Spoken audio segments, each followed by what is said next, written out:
Hey guys, sorry for the inactivity over the last couple of days. I feel like, you know, sadly, stuff in my life still keeps continuing to be piling on. And was in the process of having to get a new phone, in addition to, stuff with my car. But anyway, so I wasn't able to do reaction videos. I decided I was going to do something a little bit different this week because, kind of do like an analysis and breakdown over the last couple of episodes, some recent episodes, Arrow and Supergirl. In particular, Arrow, season, episode 717, Inheritance for Arrow, and episodes 15 and 16 of season 4 of Supergirl, because and sport is going to be spoiler filled, and but of course, it may be kind of redundant to say because I'm sure everybody, a good chunk of people have watched the episodes at this point, given how when I'm uploading this. But basically, I just wanted to address how both shows have been dealing with plot twists of how particularly some dealing with how the two characters pictured to my right have played bigger roles in in their respective shows than we were led to believe, and I just wanted to discuss why I think the Supergirl plot twists have been well executed, and while the Arrow plot twists have sucked, quite frankly. Supergirl, last couple of episodes, it's been some of the best, or have been the two best episodes of season 4, and that's saying a lot, and also some of the best in the series. Given that we finally got an introduction to John Cryer, who you know from Alan Harper from Two and a Half Men, you probably remember him from as Lenny Luthor from Superman 4, Pretty in Pink, but yeah, I guess given the roles he's played in the past, like they kind of been lighthearted, usually comedic roles. I will admit I was one of the skeptics who thought that I thought it was a miscast. I was worried that he was just going to be John Cryer was going to be just as hammy as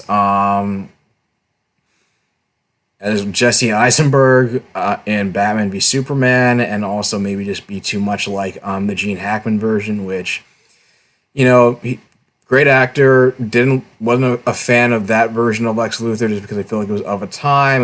I didn't like him calling himself a villain constantly, and how he was dealing with his schemes involved mostly like real estate. It was just jarring for me, given that I just grew up with actors playing Lex Luthor like Clancy Brown and Michael Rosenbaum, who basically they're more like I always saw Lex Luthor as an evil version of Bruce Wayne. After seeing the trailer for 415 and seeing his performance, this is like the most pleasantly surprised I've been since Heath Ledger playing the Joker, that I couldn't be happier to be eating my words and been proven wrong. He is absolutely fantastic in this role. He kills it. He gets Lex Luthor, and he even said in interviews that he's been a fan of Superman franchise, like the Christopher Reeves movie, Smallville. He's liked Gene Hackman and Michael Rosenbaum's portrayal of it. He knew Superman 4, he acknowledged Superman 4 was bad. He knew people didn't like Lenny Luthor, and part of the reason why he took the part was that he wanted to do justice to the Luthor name, and boy did he ever. He was chilling. He does have like more he does have like the Lex Luthor of the comics with very sociopathic tendencies, being a master manipulator and being always like several steps ahead of everybody else, and always has a plan. Always has a plan, always has a plan, and kind of controlling on top of things. Like it's unbelievable, and it's a very dark, chilling. He knows when to be confident. He knows when to be a little bit hammy when he needs to be. I mean, it's not like he's not doing that too much, but it's like he he's a clearly like unhinged, but also very intelligent like strategist. And just know how to and just know how to play everybody like a fiddle. Like this is like it's such a like the showrunners were line was it's a very transformative performance. Like no shred of Alan Harper or anything like that. Like he is Lex Luthor. I'm pleasantly surprised. He is now John Cryer. You are in my top three favorite. You're like in league with Clancy Brown and Michael Rosenbaum as my top three favorite Lex Luthor actors of all time. Like like you basically find out, he basically you have like 415 where he's dying of cancer. You think it's from like kryptonite poisoning because he injected kryptonite into his system to keep Superman away from him. You just saw how like ruthless he was and callous, like in the flashbacks where prior to his arrest, like he turned the sun red in order to depower and kill Superman while also endangering the entire planet, having a blatant disregard for the destruction that he was causing, and even the fact that like, when he was like monologuing to Lena, he just casually just like activated something on his watch, like launched a missile that blasted a police helicopter out of the skies because he was interrupting they're interrupting his monologue, and just how he like gave his delivery of the line is like, "I was the man of tomorrow, not him, not him." It's just fantastic, and just he also plays. You also tell like he's very arrogant and he's very like condescending and arrogant. Is how he like the dynamic he has with Lena, but saying is like, this is what I can't. I couldn't coddle you as be a big brother that coddled you. I had to like give you criticism and tell you when you were wrong and how your theories were wrong when we worked together. Otherwise, you never been as good as you would have been. You would have been having this success and been as good as you would have been if it wasn't for me. And the twist that that he has secretly orchestrated the power. We basically found out that we know that Eve Tessmacher was an ally of Lex in the Superman movies. Christopher Reeve's one, and now they're playing that same dynamic with Eve Tessmacher secretly being a dedicated, had an undying loyalty to Lex Luthor, and was pretty much a fangirl who was basically just sent to keep tabs on James Olsen, later Lena, in National City, which makes a lot of sense considering it's like, she started working as an intern at, this like news magazine, and it's like, then you were like then you found out that she was like had this like I think she had like a degree in like nuclear physics from like an Ivy League school, and you were kind of wondering, and even people were wondering both in and out of universes like, what the hell are you doing working in a newspaper? Like, come work. And Lena was like, come work in my lab and help me perfect this these projects with her Harnell and whatever else she was working on. So I guess that's how one of the ways he learned about the black kryptonite and how he wanted to use that not only to cure himself but to cure the Red Daughter in Kaznia. It turns out, and also he also realized that Eve was presumably the one who shot James and orchestrated and knew about the watch that he used to call then Superman, then Supergirl, because presumably, I guess I feel like Lex probably knows who Clark Kent and Superman are one and the same, which is also how he knew about the watch, and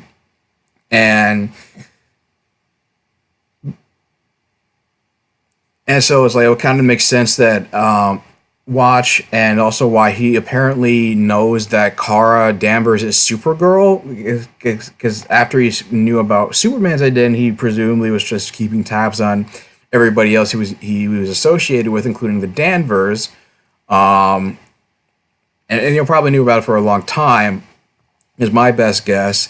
And apparently he had contacts in Kaznia who first told him about the Red Daughter, and I was a copy of Supergirl, and he just figured she was basically a blank slate, and realized that he can have his own like pet Kryptonian to mold to fit into his plans, and especially use him as a means to have the Kaznia attack the West, and so he would come out as being the hero in the whole situation. But then of course, he's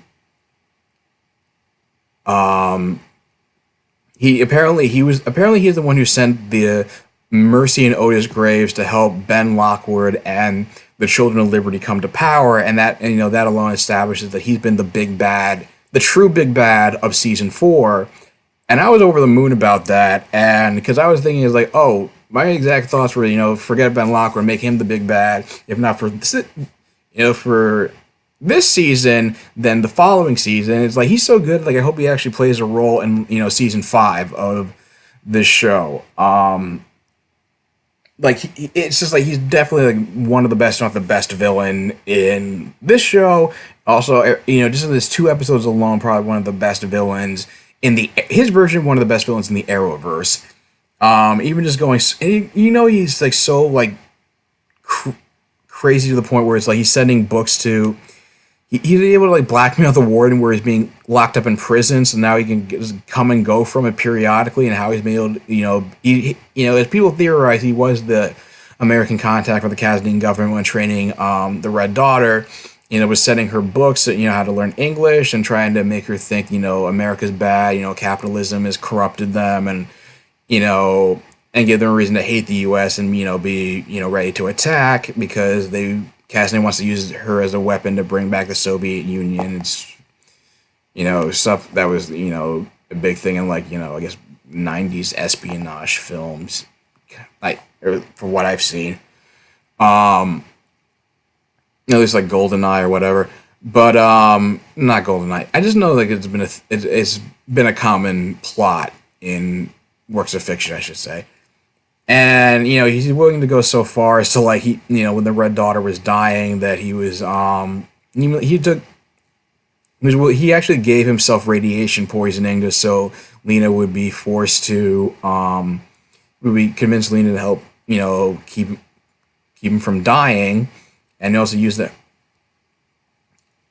And I guess he was even just going so far. I guess the thing he didn't predict was that, and didn't predict was how she was the Red Daughter would start developing her own free will, and emotional intelligence, and the fact that it's like her only she has the same innate desire to do good as the original Kara, and all she remembers and the only is the name Alex, which Alex Danvers. Lex of course uses that to his advantage because they share the same name, but just to cut all the ties and emotional attachments and put her back in line, he actually has Eve hijack U.S. Navy ship and launched an attack on the house of a little boy in Kaznia and blows it up, and Red Daughter is left believing that she's dead, when Otis, who the character didn't care for and actually, gave him a little bit of depth and made me like him a little bit more, actually, faked his death to make sure he survived the you got him out of there on time and make sure you staged his death basically.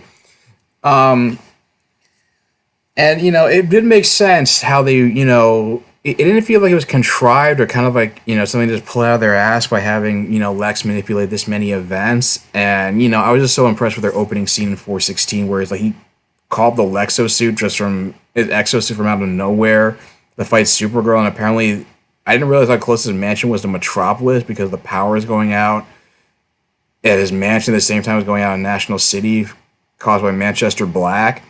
And then, Supergirl punches him out of the suit, and then you realize that I guess he presumably developed a strain of the Huronel, or maybe didn't separate the properties that kept people from getting superpowers, and like he did, he got super strength and invulnerability to the point where he was able to knock Kara on her ass and basically, lift up the whole Daily Planet globe, and Kara's like, how are you doing this? And he goes, how do you think? I'm Lex Luthor, and just like slams it down on her just so he'd have enough time to get away. Which is like, oh my god, this guy's a freaking boss. And I mean, I'm not quite sure how the Agents of Liberty thing play into his greater plans. I mean, of course, they would cause civil unrest and anti-alien sentiment be at an all-time high because he hates aliens, Lex. But I guess it was just I guess it. I guess like if you, I don't know, maybe it's just a further. I don't know, like how it furthered into his plans about. He just said he needed a patsy down the line. But I guess it wanted to further. I don't know how it played into his plans about pitting the West against the East, and I mean, it seemed like in the next episode, the Red Daughter is going to frame Supergirl for an attack on the White House, and but then it's like he wants. I guess maybe he's going to reveal that Ocasnia is to blame for it, and maybe not act like he's not affiliated with that, and maybe that's how he tries to come out as the hero. About because we know he already stirred up anti-alien sentiment through Children of Liberty, then now further his ideas of being, make him look more of a hero in spite of being a convict.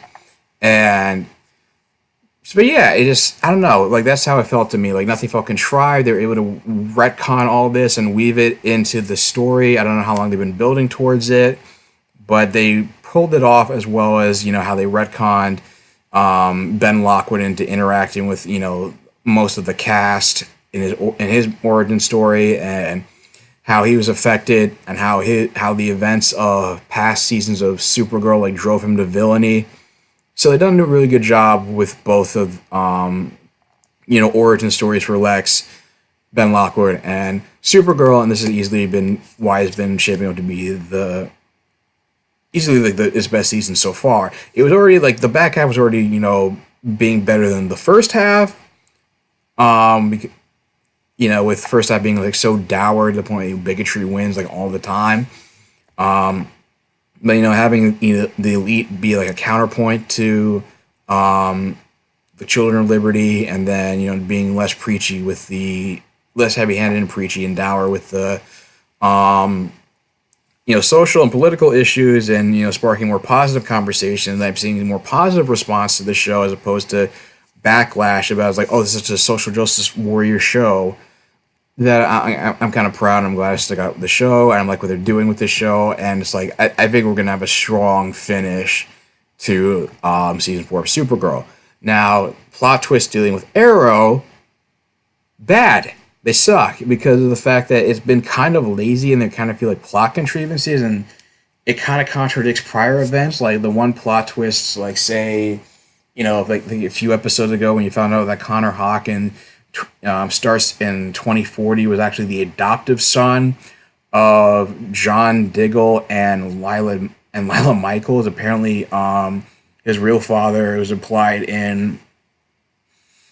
It was implied, I think, like 715, that apparently his biological father was Ben Turner, Bronze Tiger. But the problem is that it's like it's lazy that they're trying to say, how you're saying it's like, oh, the Star City 2046 episode of Legends of Tomorrow, that's an alternate timeline. It doesn't matter. Ours is fixed. It doesn't change the fact that you cast the same actor playing both versions of Connor Hawke. In Legends of Tomorrow, it was specifically mentioned that Connor Hawke was just an alias for John Diggle Jr. You cast the same actor playing both roles, and now you're just going to say, like, oh, he's an adoptive son. Then it's like, what happened to John Diggle Jr. and if they're like adoptive brothers, and I'm like, brothers, why do they look exactly alike? It's lazy. It's just lazy. Like, it would have been one thing to, I mean, it would have been better just to have, recast, have a different actor playing Connor Hawke, Dinah saying is like, oh, you're John Diggle Jr., and people have it scratching their heads about like, what? Did they recast the actor? Like, why are they using a different actor? Like, what happened? It's like, or maybe they wouldn't make that big of a deal out of it since they recast both, Sarah Lance and Linda Park after their appearance in the pilot episodes of their respective shows. But it's like they didn't even bother to do that. Like, it's just like, oh, he's adoptive. Like, this is canon now. This doesn't matter. It does matter. You can't just like do something like that. As it feels like you're just making a plot twist for the sake of doing a plot twist. And I feel like it's also happened in in this week's episode of Arrow. And I've been saying, and I felt, in my personal opinion, that Beth Schwartz, and I still give her credit for, breathing new life into the show. It's one of the best seasons of the show in years. Yeah, I feel like it's so good that I was saying, this is so good. This is like season 2 level good. With the prison storyline, then Oliver getting out and trying to readjust to trying to be a vigilante, but having to work with the police and his identity being public now, and trying to get the team back together and back to you know to the way things were, just at least to at least some degree, and then. But then now we have this plot twist where it's like, okay, Miko being affiliated with Dante, who is Ricardo Diaz's benefactor, and him killing Ricardo Diaz, thank God, on his orders. You're thinking like, oh, Dante's a leader of the Ninth Circle, like is the Ninth Circle of Hell, led by the other guy, Dante. I like where they're going with that. They're clear like League of Assassins stand-ins for this show, if any indication. And I was buying to the fact that it's like, she was pissed enough to be like her second in command, Dante's second in command of the Night Circle, or at least a member, at least a top member. And I can understand, like, it kind of makes sense. Like, okay, he's the one who's been training her whole life, which is why her skills are just on par with Oliver's, especially since you find out that how callously Robert Queen it was in the past. So basically, not only abandoned Amiko and her mother, but he basically kicked them out of the apartment that he bought for them and left them with no money. And then when she went to him back in 2007, before he left on the Gambit, he was trying to make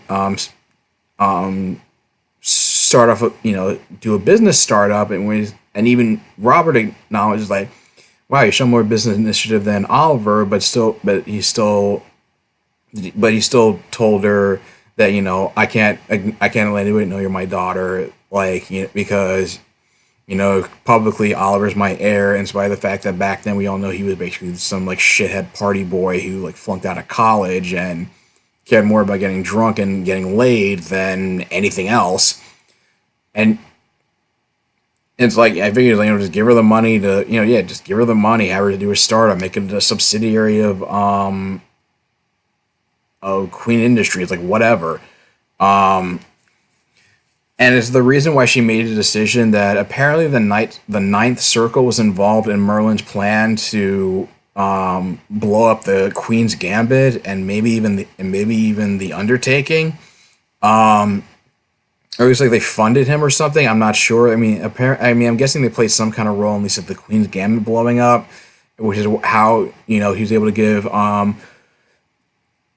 Amiko the plans that they rigged it with the explosives. And basically being turned down at that dinner is what made Amiko.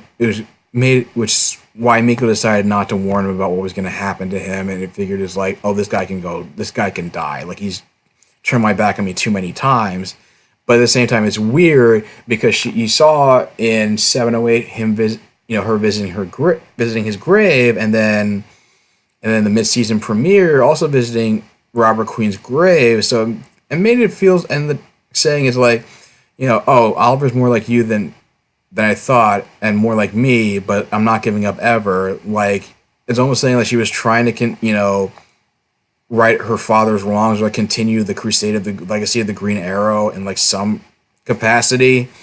Like he was trying to he was trying to honor his memory or something. She was so coldly rejected and apparently so bitter, but yet she was still cared enough to go visit his grave. Like, she did still care about him in some capacity, even with all the rejection. I bought the fact that she was kind of bitter about being cast aside, not being acknowledged, but I didn't get that she would be so bitter to the point where it's like, I mean, I guess again, but I guess she was enough to become like an actual villain, and I guess I know they're trying to obviously going for a whole Cain and Abel dynamic between Amiko and Oliver. I mean, I was kind of like, okay, it's not a plot twist I like. I can go with this. What was the other nail in the coffin was the fact that apparently Dante is not the leader of the Ninth Circle. Amiko is, and apparently Dante works for her, even though he's the one who trained her. So it's like, why did you train this woman to be a member only to have her bitch you around? And it's like, it's not even it's not like we're even like getting an explanation as to why she became what was so special about her that she was appointed the current leader.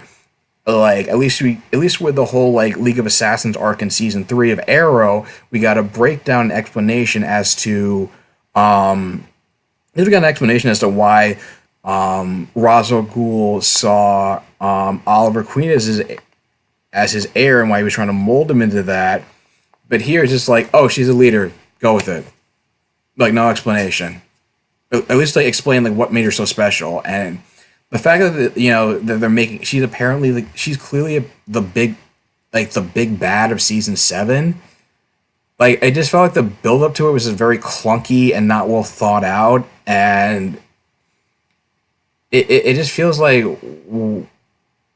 it's not like I'm not against having a female big bad. I mean, I've been over the moon about the Cicada 2 Grace Gibbons, especially because of how Sarah Carr's portrayal of her and how they built her up to be more of a villain than a better job building her up to be more of a better Cicada than Orlin ever was. And I'll go as far as to say that I think like Cicada 2 is on par with Thawne and Zoom, like the first big bad that show's had, that's been on par with Thawne and Zoom.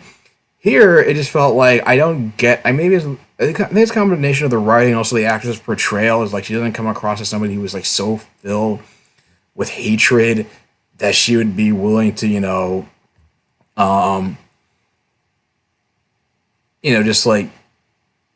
just like go this far as to be like a full blown villain. And I, I'm sorry. I'm just maybe some people like this twist. I'm not buying it, and it just feels like it was just unearned.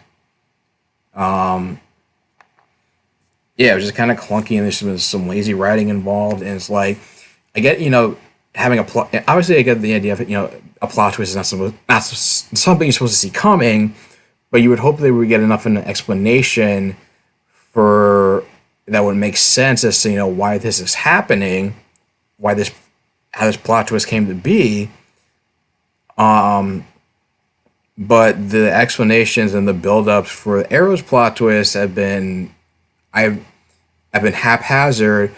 Supergirl, whether inadvertently or whether intentionally or unintentionally, seemed to take a play out of 24's playbook by doing plot twists in which you deal with one villain and then it turns out there was a man behind the man and it was a much bigger threat and like kind of pulling is kind of like been the puppet master this whole time. I kind of like that they did that, and if at least it feels like Arrow and Supergirl is trying to take a page out of Agents of Shield in terms of storytelling, where you deal with one villain or one set of villains for a portion of this season, and then you deal with um other villains who are kind of like pulling the strings in like the back half, or at least like a villain who turns out to be a bigger threat or a product of. I mean, you get the idea if you've seen Agents of Shield, you know.